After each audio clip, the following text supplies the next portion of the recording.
तो 19 नवंबर को जब सिविल कोर्ट में ये मामला आया संभल की, सवाल ये उठा कि भाई आपने दूसरे पक्ष को सुना नहीं। दूसरा पक्ष कौन? याचिकाकर्ता। और दूसरा डिफेंडेंट कौन? दूसरा पक्ष कौन? एएसआई। तो सरकारी वकील मौजूद था, तो दोनों पक्ष मौजूद थे। तो कोर्ट ने आदेश दे दिया। ये जो इंतजामिया कमेटी है मस्जिद की, इसकी कोई कानूनी वैधता नहीं है, इसका कोई रोल नहीं है इसमें। लेकिन एएसआई को वहां से, एएसआई के अधिकारी या कर्मचारी जो भी थे, उनको भगा दिया गया। अब इसकी भी जांच होनी चाहिए। अब सवाल यह है कि सुप्रीम कोर्ट में गया मामला। सुप्रीम कोर्ट ने क्या कहा?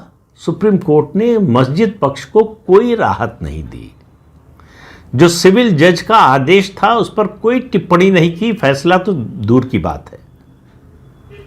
सिर्फ इतना कहा है, कुल जो निचोड़ है सुप्रीम कोर्ट के फैसले का, कि आप हाई कोर्ट जाइए, जो प्रोसीजर है, जो कानूनी प्रक्रिया है, उसका पालन कीजिए।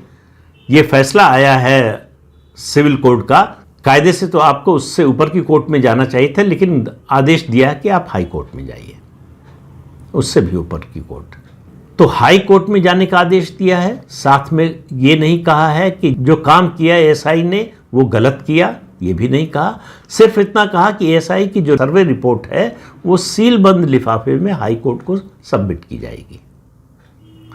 और स्थानीय प्रशासन से कहा कि आप कानून व्यवस्था बनाए रखिए और कोई कदम न उठाइए, न तो सिविल कोर्ट उठाएगी न प्रशासन उठाए, जब तक अदालत से इस बारे में फैसला नहीं आ जाता।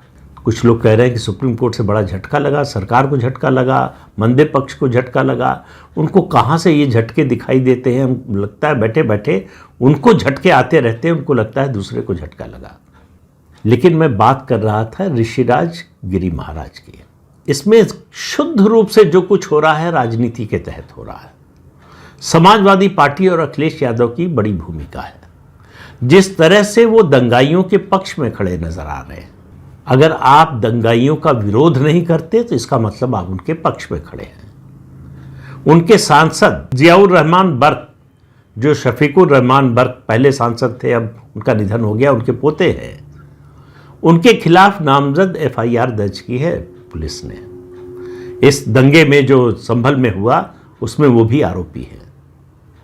स्थानीय विधायक जो है समाजवादी पार्टी का, उसका बेटा भी नामजद है और तमाम लोग तो हैं ही। तो तैयारी उनकी बहुत पहले से पूरी थी। 28 ट्रैक्टर, ट्रॉली, ईंट पत्थर प्रशासन ने वहां से जुटाकर बाहर किया है। तो आप अंदाजा लगा लीजिए क्या तैयारी थी।